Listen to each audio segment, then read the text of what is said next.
j'espère que vous allez bien. Ça fait un moment que j'ai pas fait de vidéo YouTube. Je sais, je suis pas assez assidue. Je sors une tous les 2 mois à chaque fois.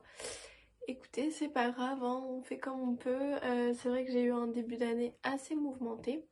Du coup, aujourd'hui, je vous fais une vidéo spéciale jeux de société entre adultes. Voilà, surtout entre adultes pour que les soirées soient un peu plus folles, un peu plus pimentées. Top 10, donc je commence avec le Codenames.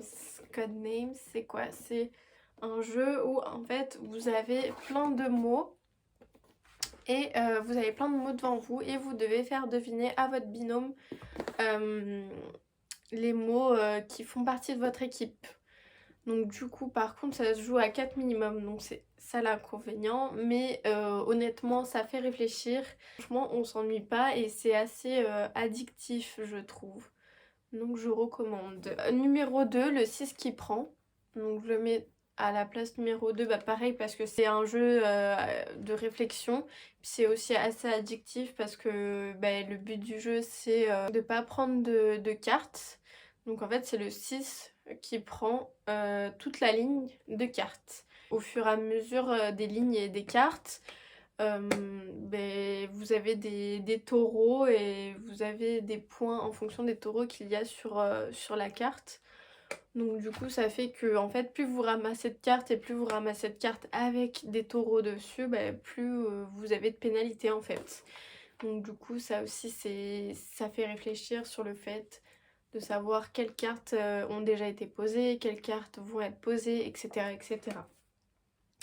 Par contre quand vous êtes une dizaine à jouer à ça, c'est dur de réfléchir quand même. Après, en troisième place, je mettrai le limite. Donc c'est un jeu où en fait vous avez 7 cartes dans les mains, donc 7 cartes rouges, et vous avez une pioche de cartes bleues. Et donc dans les cartes bleues, c'est des cartes avec des trous où vous devez remplacer ces trous à l'aide des cartes rouges.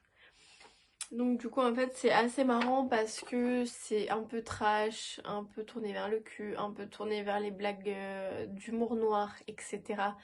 Un peu tourné vers tout ce qui est politique.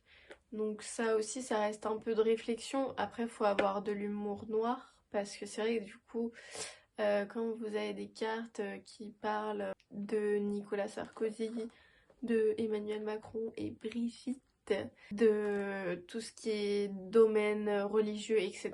Si vous n'avez pas d'humour noir, vaut mieux pas jouer à ça. Parce que ça risque de tourner au drame. Mais après, ça reste un jeu. Donc la plupart du temps, moi quand j'y ai joué, c'était bon enfant, c'était de la bonne rigolade à chaque fois.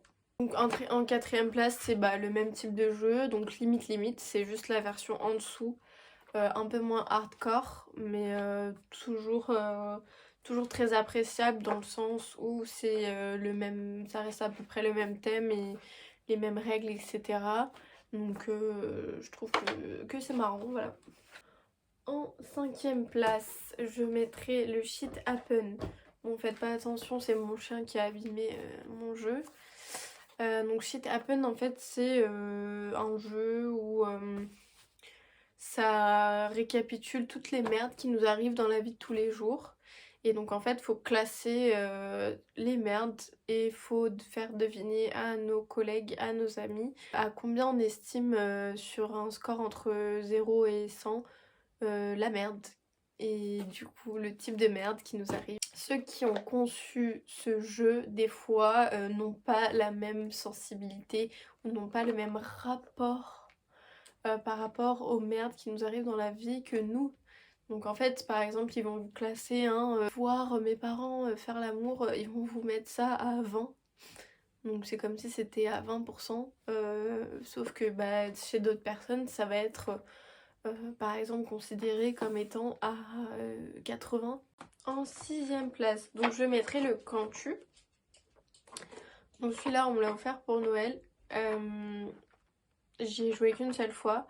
Mais du coup, c'est un peu le même principe que Limite. C'est le même concepteur qui a fait ce jeu-là. Mais donc du coup, par contre, le Cantu, ce qui est bien, c'est que c'est avec des mèmes. Donc en fait, on joue avec des mèmes, avec des images. Et après on complète avec une phrase et donc du coup bah en fait on doit dire que par exemple le mème ça nous fait penser à un gars qui se chie dessus ou un gars qui vient de se prendre un balai dans le cul. Enfin bref, il y a plein de choses comme ça. Donc ça c'est assez marrant, j'y ai joué qu'une fois mais c'était assez marrant quand même. En 7ème place, je mets le blanc manger coco. Blanc manger coco, c'est un peu le même délire que limite limite.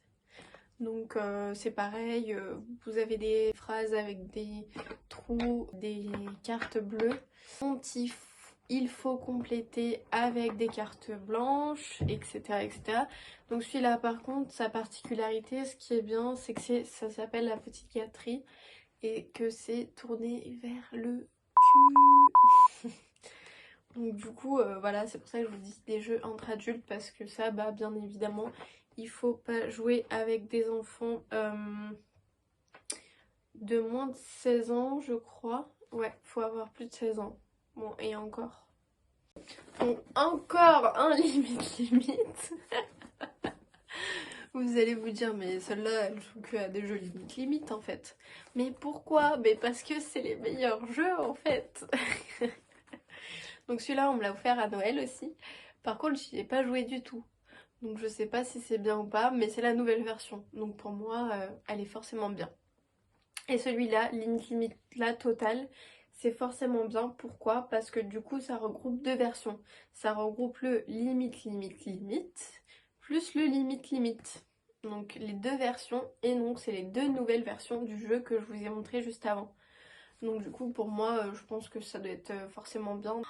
Peut-être que ça se trouve, ils ont mis des vannes, des blagues concernant le Covid, etc.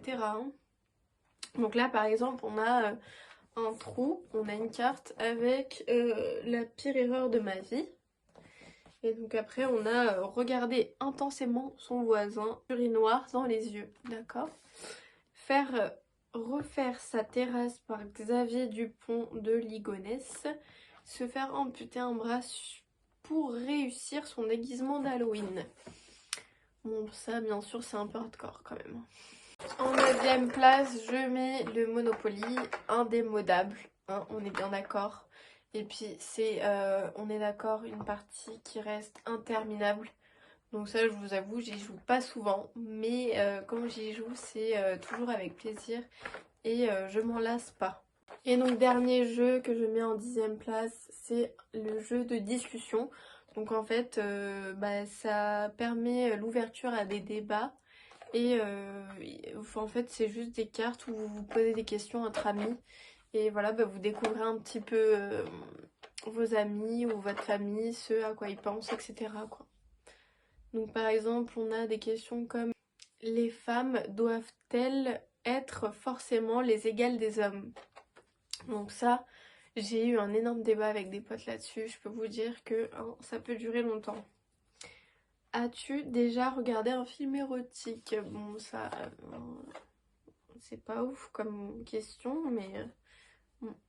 Raconte la plus grosse gamelle de toute ta vie. Ah, ça par contre, mémorable. Mémorable.